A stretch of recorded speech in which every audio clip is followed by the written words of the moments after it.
जय श्री श्याम, नमस्कार। कैसे हो आप सभी? करता हूँ कि आप सभी स्वस्थ होंगे, बढ़िया होंगे। और एक बार फिर से आप सभी का हमारे YouTube channel MS science expert पर हार्दिक स्वागत, हार्दिक अभिनंदन। मैं महेश कुमार लेकर आया हूँ आपके लिए राजस्थान विश्वविद्यालय के एग्ज़ाम चल रहे हैं सेकंड सेमेस्टर के। बॉटनी का पेपर हो गया और जिसमें अभी साहित्य का पेपर बाकी है। इसके अलावा पॉलिटिकल साइंस का पेपर बाकी है, हिस्ट्री का पेपर हो गया, ज्योग्राफी का पेपर हो गया और कुछ पेपर अभी बाकी है। अभी बीए, बीएससी और बीकॉम के जो स्टूडेंट हैं सेकंड सेमेस्टर के, उनका जनरल हिंदी का पेपर, सामान्य हिंदी जो साहित्य का पार्ट है, ये बीएससी बीकॉम फर्स्ट सेमेस्टर में तो आता है, तो केवल व्याकरण वाला पार्ट आता है। और सेकंड सेमेस्टर में जो आता है वो साहित्य का पार्ट आता है, ठीक है ना। तो साहित्य के इस पार्ट में से, इस भाग में से हम आपके लिए लेकर आए हैं कुछ क्वेश्चन, और उम्मीद करता हूं कि वो क्वेश्चन आपके एग्जाम में जरूर आएंगे और आपके अच्छे मार्क्स लाने में काफ़ी हेल्प करेंगे। देख लेते हैं एक बार कौन कौन सी, उसके बाद में बात करते हैं। दूसरी बात मैं ये बताना चाह रहा हूँ कि एनवायरमेंट स्टडीज़ का भी आपका एग्ज़ाम है, शायद 23 तारीख को है, ठीक है। तो देख लेता हूँ 23 को है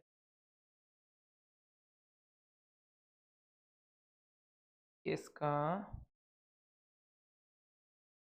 एनवाय 23 जून को तो सामान्य हिंदी का है, और 24 तारीख को वीएससी का जो पेपर है एनवायरमेंटल स्टडीज़, ठीक है। एनवायरमेंटल स्टडीज़, उसके भी मैं क्वेश्चन, शॉर्ट क्वेश्चन एमसीक्यू आएंगे तो मैं जल्दी से जल्दी आपको वो क्वेश्चन भी प्रोवाइड करवा दूंगा, ठीक है। आ जाइए, बिना देर किए हुए बढ़ते हैं अपनी क्लास की ओर। देखते हैं कौन कौन से इंपॉर्टेंट क्वेश्चन रहने वाले हैं।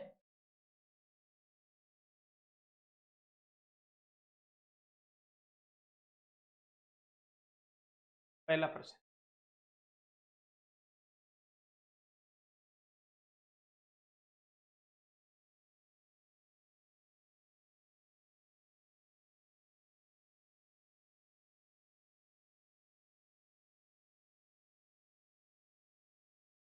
जनरल हिंदी है। बात मैं बता देना चाह रहा हूँ, ये जो पेपर है ये के स्टूडेंट हो, चाहे वो बीएससी के स्टूडेंट, चाहे वो कॉम के स्टूडेंट हों, सभी के लिए इम्पोर्टेंट रहने वाला है। सेकंड सेमेस्टर के जो भी स्टूडेंट है, रेगुलर और नॉन कॉलेज स्टूडेंट है, वो बीए कॉम सेकंड सेमेस्टर में है, और उनका साहित्य का जो पार्ट है, सामान्य हिंदी का जो साहित्य वाला पार्ट है, उन सभी के लिए ये इम्पोर्टेंट क्वेश्चन है।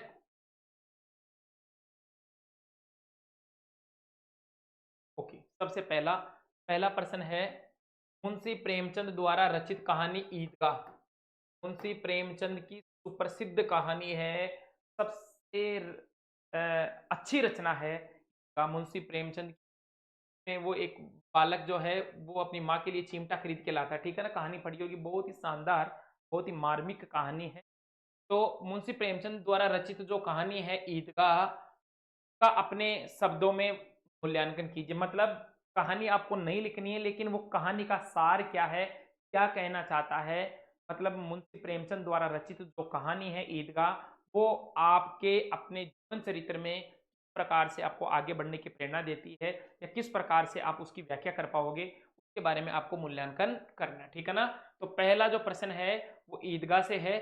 ईदगाह जो कहानी है, मुंशी प्रेमचंद की जो ईदगाह कहानी है, उसका मूल्यांकन करना है कि वैल्यू क्या है, जो कहानी की वैल्यू क्या है, क्या उसके मूल्य हैं जीवन में, ठीक है। उसके बाद में प्रश्न संख्या 2, प्रश्न संख्या 2 क्या कह रही है बेटा, उजाले के मुसाहिब, ये कहानी है उजाले के मुसाहिब। कहानी में व्यक्त व्यंग, ये किस पर व्यंग किया गया है, उजाले के मुसाहिब कौन है, ये किस पर व्यंग किया गया है। व्यंग के आज के राजनीतिक संदर्भ में विवेचना कीजिए। जो आज का जो पॉलिटिकल टाइम चल रहा है उसके अकॉर्डिंग उजाले के मुसाहिब जो कहानी है, उसके संदर्भ में का व्यंग, ये किस राजनीति संदर्भ में इसका व्यंग किया गया है। उजाले के मुसाबिक कहानी में व्यक्त व्यंग की आज के राजनीतिक संदर्भ में विवेचना, ठीक है। के बाद में क्या, ये क्वेश्चन ऐसे भी आ सकता है, क्वेश्चन बाइलिंगुअल टाइप से आ सकता है।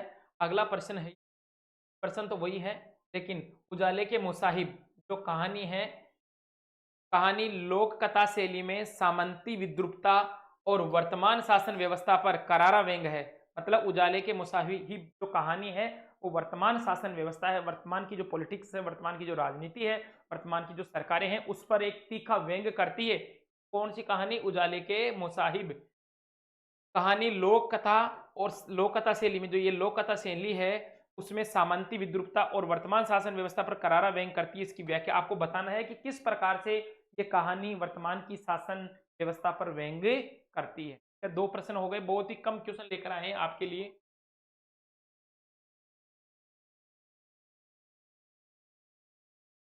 प्रश्न संख्या 3 कराना है? बिल्कुल।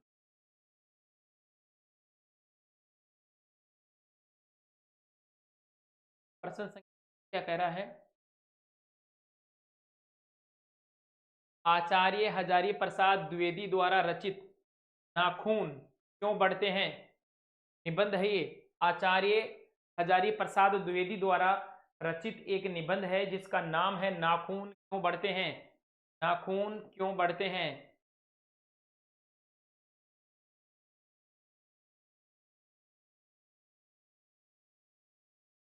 ये निबंध है जो रचित है किसके द्वारा? आचार्य हजारी प्रसाद द्विवेदी साहब द्वारा रचित है। शीर्षक निबंध का सार अपने शब्दों में लिखिए। निबंध आपको नहीं लिखना है वैसा का वैसा, जो निबंध आचार्य हजारी प्रसाद द्विवेदी साहब ने जो लिखा वो निबंध नहीं लिखना है, लेकिन इस निबंध से आप क्या समझते हैं, ठीक है ना, का सार लिखना, ठीक है ना। इसके अलावा या ये क्वेश्चन दूसरे प्रकार से भी आ सकता है बेटा। वो क्या आएगा?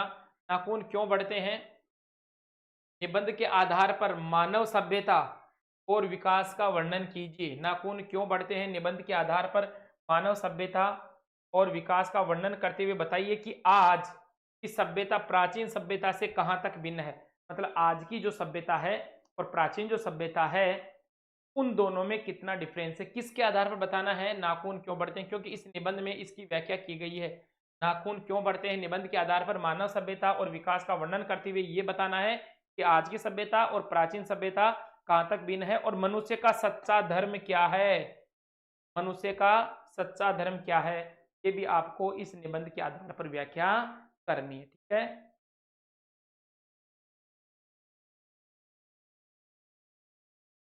प्रश्न संख्या 4, इंस्पेक्टर मातादीन चांद पर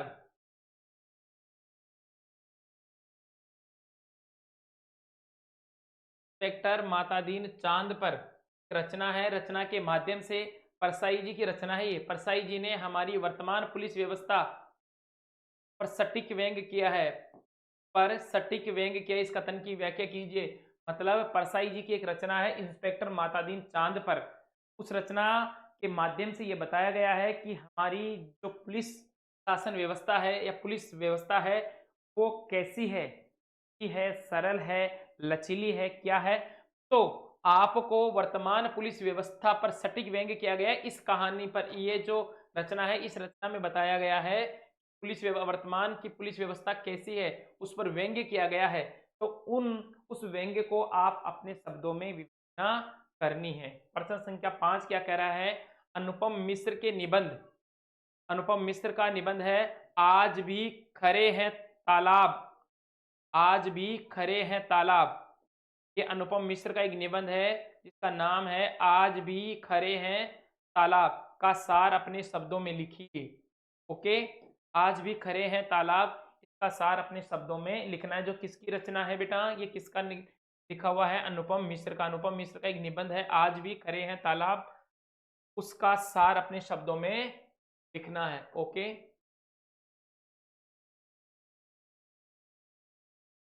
अगले प्रश्न है शरत चंद्र शरत चंद्र चट्टोपाध्याय। शरत चंद्र चट्टोपाध्याय का चरित्र चित्रण कीजिए।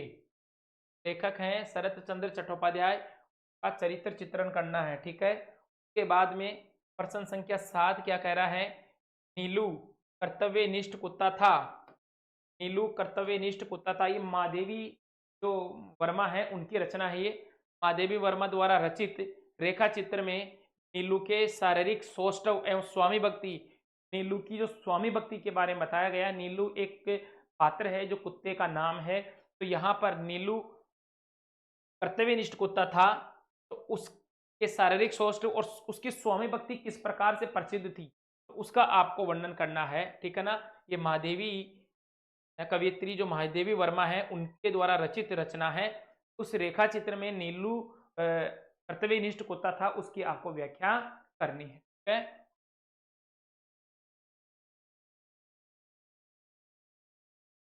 हो गई, कंप्लीट हो गई, ठीक है। ये थे इंपॉर्टेंट क्वेश्चन साहित्य के। का पेपर लगने वाला है 23 तारीख को। इस साहित्य का जो पेपर है सामान्य हिंदी का, वो 23 जून को लगने वाला है। तो आप अब जल्दी से इन क्वेश्चनों को देखकर के आंसर ढूंढकर जल्दी से आप तैयारी में लग जाइए। और एक छोटी सी रिक्वेस्ट है, एनवायरमेंटल स्टडीज के तो क्वेश्चन मैं अभी अपलोड कर दूंगा, ठीक है। वो तो सेम ही क्वेश्चन है जो पिछले साल थे, वही क्वेश्चन सेम है, ऑब्जेक्टिव टाइप के क्वेश्चन है। तो वहाँ से आप उनमें से देख लीजिए, उम्मीद करता हूँ वहाँ से काफ़ी क्वेश्चन जाएंगे। लेकिन एक छोटी सी रिक्वेस्ट है, आप वीडियो देखते हो, क्लास देखते हो, हैं, क्लास को ज़्यादा से ज़्यादा शेयर नहीं करते अपने स्टूडेंट्स के पास, और लाइक्स तो बहुत कम करते हैं, शायद पता नहीं आप मेरे से, ठीक है। उठना मनाना तो ये अलग बात है, लेकिन आप क्लास को शेयर नहीं करते हो, तो है मेरा, तो आप क्लास को ज़्यादा से ज़्यादा स्टूडेंट के पास शेयर कीजिए।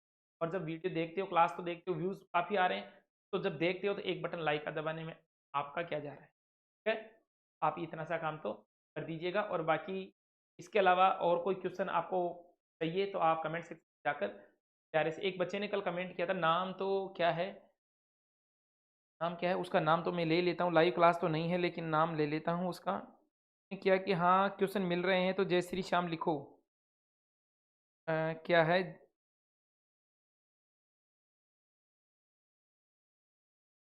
हाँ राहुल, और राहुल है, उन्होंने लिखा है कि जो भी एग्जाम में फेल होना नहीं चाहते हैं, नहीं नहीं फेल कोई नहीं होगा, बिल्कुल बहुत बढ़िया पेपर कर रहे हो और बढ़िया पढ़ाई कर रहे हो आप, तो फेल कोई नहीं होगा।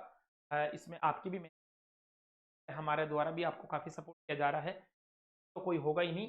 तो इसके लिए मैं ये कह रहा हूँ कि आप जय श्री राम लिख रहे हो तो बहुत बढ़िया है, कि आपको और अत्यधिक एनर्जी मिलेगी, और आपका जो मानसिक दबाव है वो बहुत बहुत कम हो जाएगा, और आप अच्छे शानदार अंक लेकर आओगे। तो वीडियो को यूं ही आप देखते रहिए और लाइक शेयर करते रहिए, ठीक है। मिलते हैं नेक्स्ट क्लास।